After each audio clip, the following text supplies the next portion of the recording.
Hey, what's going on, family? This is Chris Robinson with Media TV. I'm going to be talking to you today on this particular video about the opioid epidemic that's going on within the white community. Let's see. Let me go into the article. Give me a minute. Okay, it says the life expectancy is down for a second year. Drug overdoses are a big reason why. Okay, go ahead and play this video.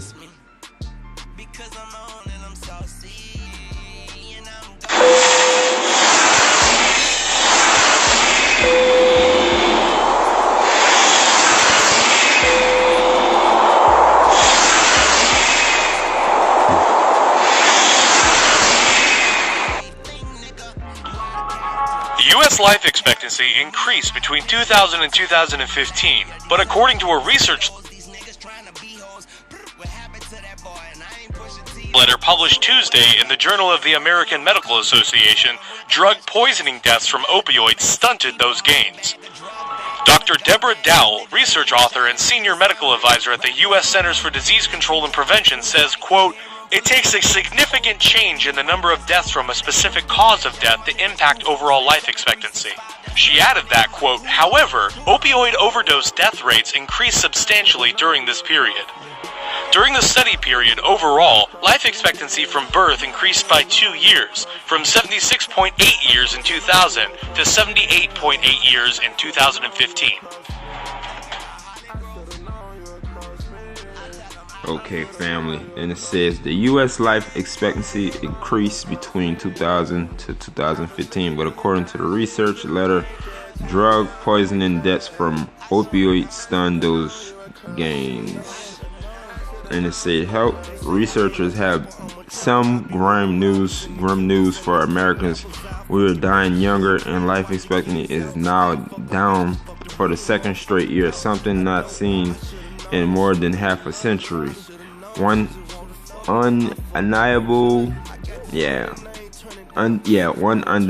culprit is the opioid epidemic, which is cutting down young adults at alarming and increasing rate.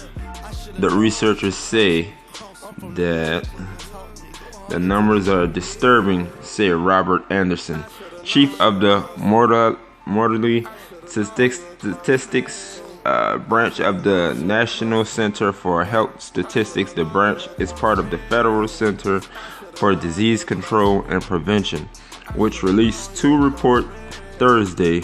One focused on all causes of death, and the other zeroed in one drug overdose death. A baby born in the United States in 2016 could expect to live 78.6 years, a decrease of more than a month from 2015 and more than 2 months from 2014.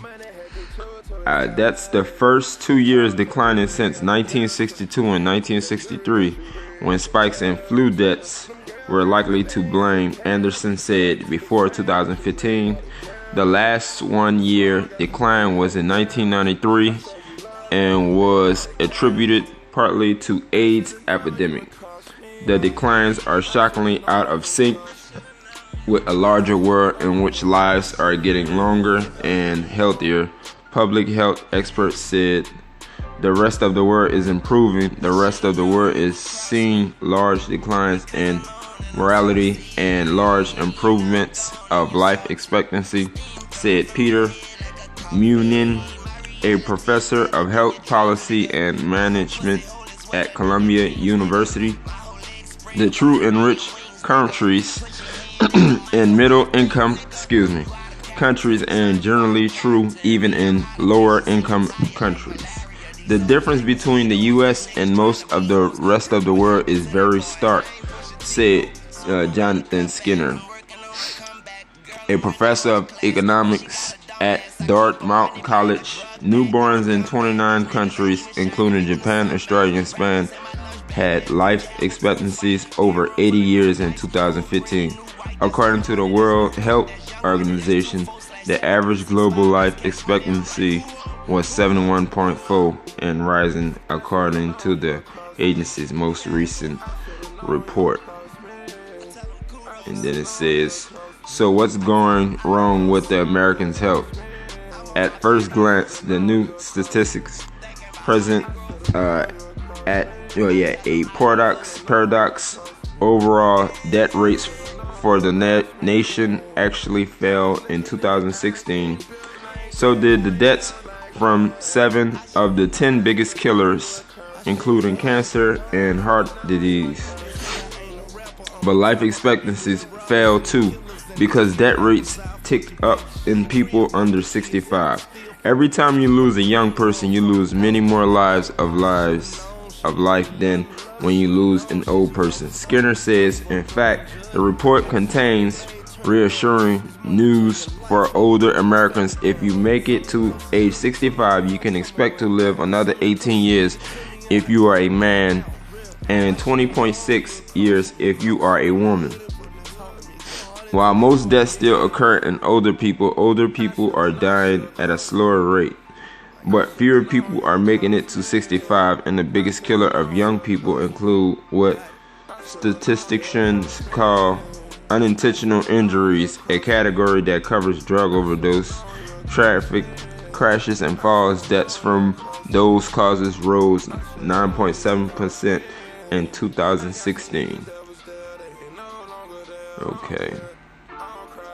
So basically what they're saying, family, is if you make it to 65,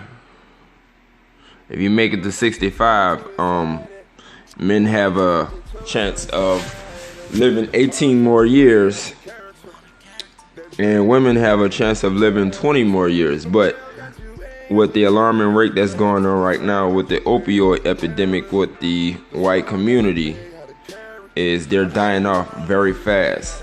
So the faster the younger dies, it grows even higher. But they're saying some people won't even make it to 65 because of those issues that's going on within their community. But it's very strange. It's very strange to see that they're so very concerned with their numbers with the opioid epidemic. But when we had the crack epidemic, when they dropped the crack in the projects, maybe like 30-40 years ago, and nobody wasn't trying to help us. What they did was they locked us up and threw the key away and locked up a whole generation. They didn't give a damn whether it was taken away from families and stuff like that. They didn't care. So I don't give a damn if they dying off fast. I don't care. That's on their ass. The Most High is getting their ass back for what they doing and what they continue to do. They can't run away from it. So I just want to share that with y'all, family. Peace, and I love y'all. Have a good day.